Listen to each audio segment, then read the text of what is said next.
Hi friends, welcome to Siddhu kitchen. இன்றைக்கி நம்ம vegetable biryani எப்படி செய்கிறன்றதை பார்க்கலாம். குக்கரில் 2 ஸ்பூன் தேங்காய் எண்ணெய், பிரியாணி ஸ்பைசஸ் சேர்த்துக்கோங்க.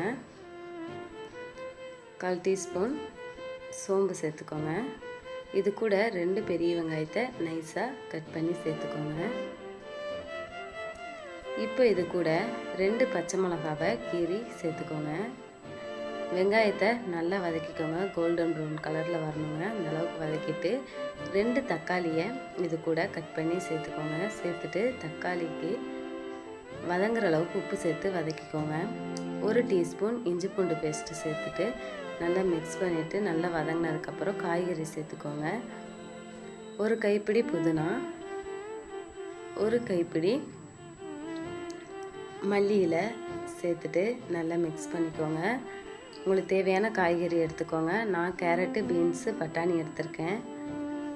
இது கூட 1/2 டீஸ்பூன் தயிர் சேர்த்துட்டு இதை நல்லா மிக்ஸ் பண்ணிக்கோங்க. நீங்கள் இது கூட ப்ரொக்கோலி, காலிஃப்ளவர், உருளைக்கிழங்கு கூட சேர்த்துக்கலாங்க. நல்லா மிக்ஸ் பண்ணிவிட்டு இப்போ இதில் மசாலா சேர்த்துக்கலாங்க. 1/2 டீஸ்பூன் வரமிளகாய் தூள், 1/4 டீஸ்பூன் மஞ்சள் தூள், 1/2 டீஸ்பூன் கரம் மசாலா,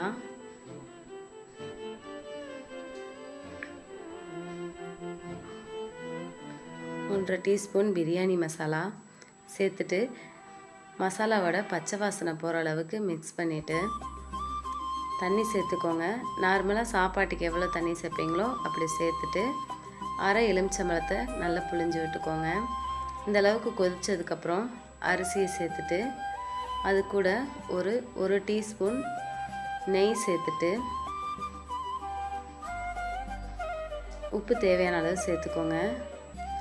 இது கூட கொஞ்சம் புதினா, கொத்தமல்லி சேர்த்துட்டு